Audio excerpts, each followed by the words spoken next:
आमंत्रित किया। मंचासीन अध्यक्ष महोदया, हमारी प्रांतीय संयोजिका अनीता देवी, उनकी अहम भूमिका इस सप्त शक्ति में जो अपनी किरदार दे रही है, उनका मैं हृदय से अभिनंदन करती हूँ, वंदन करती हूँ, चंदन करती हूँ। इस विशाल कक्ष में बैठी हुई सारी मातृशक्ति सप्त शक्ति संगम में आई हुई सारी महिलाओं का मैं हार्दिक अभिनंदन करती हूँ, वंदन करती हूँ, नमन करती हूँ। मेरा विषय है भारत के विकास में महिलाओं की भूमिका। भारत के विकास में महिलाओं की भूमिका वर्तमान स्थिति में ही नहीं है, पाश्चात्य स्थिति से लेकर उत्तर से पूर्व और दक्षिण से पश्चिम तक उन्होंने अपनी जो वीरांगना का परिचय दिया है और समय समय पर अपनी भूमिका का बागडोर निभाया है, उसके लिए उन्हें वीरांगना के शब्द से संबोधित किया। माता, माता कोई साधारण शब्द नहीं है। माता यानी ममता, ममता की सर्वश्रेष्ठ ऊंची चोटी को ही तो माता कहते हैं। माता वात्सल्य की सीमा को असीम बनाने के मृदुल सामर्थ्य को ही मातृत्व कहा जाता है। मातृत्व में स्वयं का किंचित मात्र विचार न करते हुए अपना सर्वस्व न्यौछावर करने की मानसिकता होती है। मातृत्व भाव धारण करने वाले सभी तत्वों को भारत में माता माना गया। माता कोई साधारण शब्द नहीं है। यह भारत में ही क्यों है? आखिर भारत ही में हर विषय वस्तु को माता क्यों कहते हैं? सबसे प्रथम जिस माँ ने एक शक्तिशाली बच्चे को जन्म दिया, जो जन्म से ही बच्चे तो खिलौने से खेला करते हैं, परंतु वह बालक इतना प्यारा बालक जो खिलौने को, सिंह को खिलौना बनाकर खेलता था और बचपन में ही उसके दांत गिनता था, ऐसा वीर बालक आखिर उस माता ने ही तो जन्म दिया। इसी पे तो इस विशाल भारत का नाम भारत माता पड़ गया। हे शकुंतला, यह सप्त शक्ति संगम आपको हृदय से अभिनंदन करता है कि आपने शक्तिशाली बालक को जन्म दिया, जिसके नाम पर ही हमारा भारत भारत माता कहलाया और हम इसे भारत माता के नाम से जानते हैं। ऐसी एक ही बात नहीं है, अनेकानेक बात है।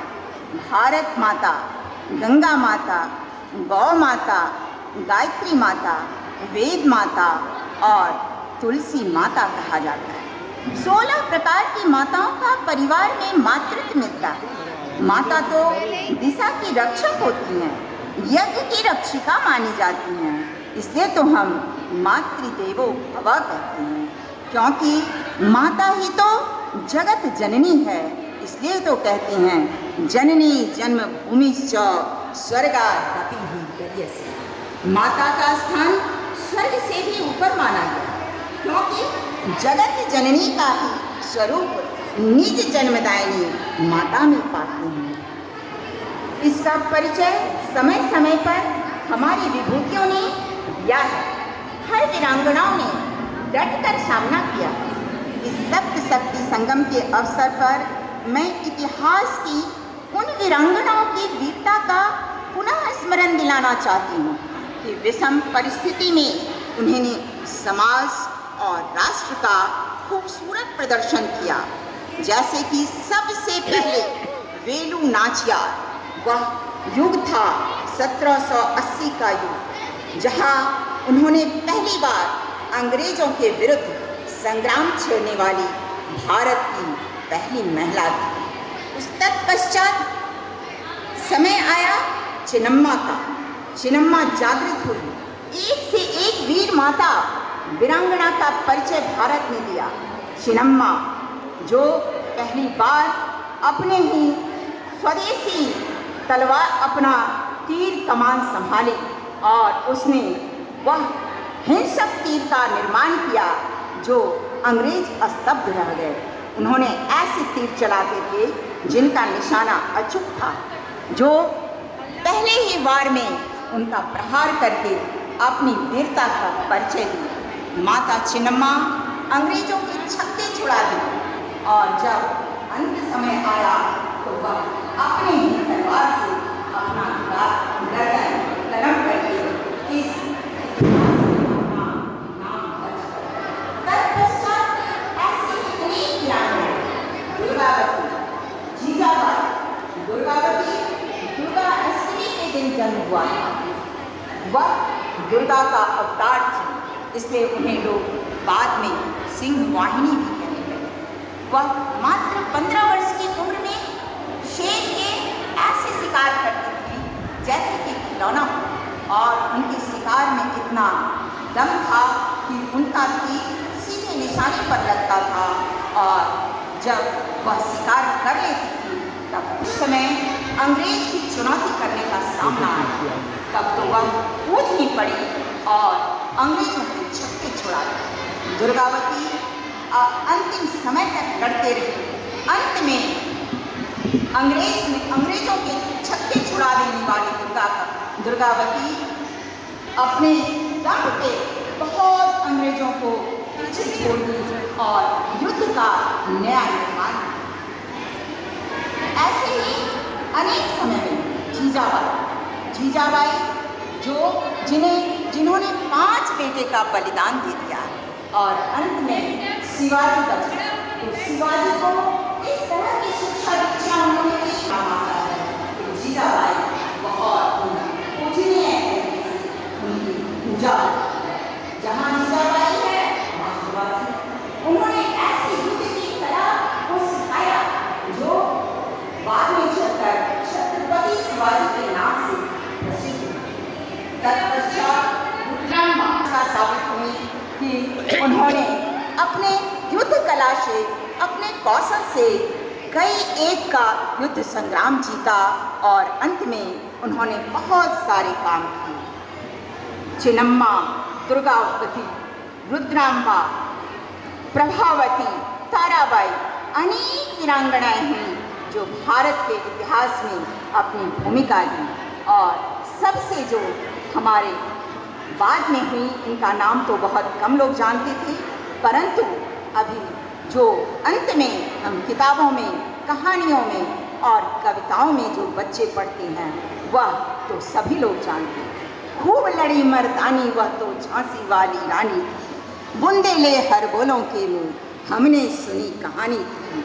महारानी लक्ष्मीबाई, वह बचपन से ही शेरनी साबित हुई, और अंग्रेजों के खिलाफ जो उन्होंने युद्ध लड़ा, अंग्रेजों को पराजित ही करते चली गई, और हर युद्ध में अपना डंका बजाकर अपने ध्वज को लहराया। ऐसी महारानी लक्ष्मीबाई, ऐसी अनेक वीरांगनाओं से हमारे भारत में इतिहास पड़ा है, जिस वीरांगनाओं का कोई चर्चा नहीं है, कोई दंभ नहीं है। आज का आधुनिक युग भी कम नहीं है। आधुनिक युग की ओर बढ़ते हैं तो हम धरातल से लेकर आकाश की ऊंचाइयों की ओर जाते हैं।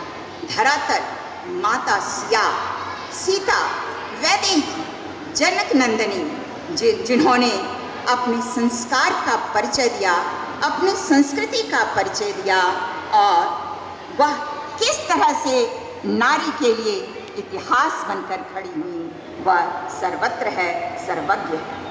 जब हम आकाश की ऊंचाइयों पर चढ़ते हैं तो बचेंद्री पाल, जिन्होंने माउंट एवरेस्ट की ऊंचाई पर अपना ध्वज लहराकर भारत का नाम रोशन किया, ये तो अपने भारत की बिटिया थी, परंतु हमारा भारत कितना आगे है विश्व में।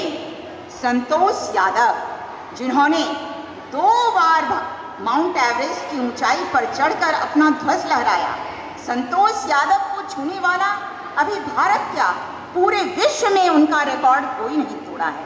संतोष यादव अपने भारत की ही बिटिया थी। वह वहीं तक नहीं, बीच में कोई पर्वतारोही ने अगर फिसलने लगे तो देखिए हमारा कुटुंब क्या कहता है, अपना ऑक्सीजन उनको शेयर की। संतोष यादव उनको शेयर करके उनमें जान डाली और जाकर वहाँ से अपना ध्वज लहराकर अपने भारत की भूमि पर आई। ये ऐसी वीरांगना भारत के विकास में अपनी तरह तरह की भूमिका निभाई, चाहे शिक्षा के क्षेत्र में हो या प्रशासनिक क्षेत्र हो। शिक्षा के क्षेत्र में आपने देखा ना, सावित्रीबाई फूले जो पहली शिक्षा का प्रचार प्रसार अपने भारत में लहराई, और एनी बेसेंट, ऐसी अनेक वीरांगनाएं। प्रशासन के क्षेत्र में अगर हम आते हैं तो हमारी किरण बेदी, उन्होंने बागडोर संभाला और IPS का पोस्ट लेकर भारत में एक अच्छी प्रशासनकर्ता साबित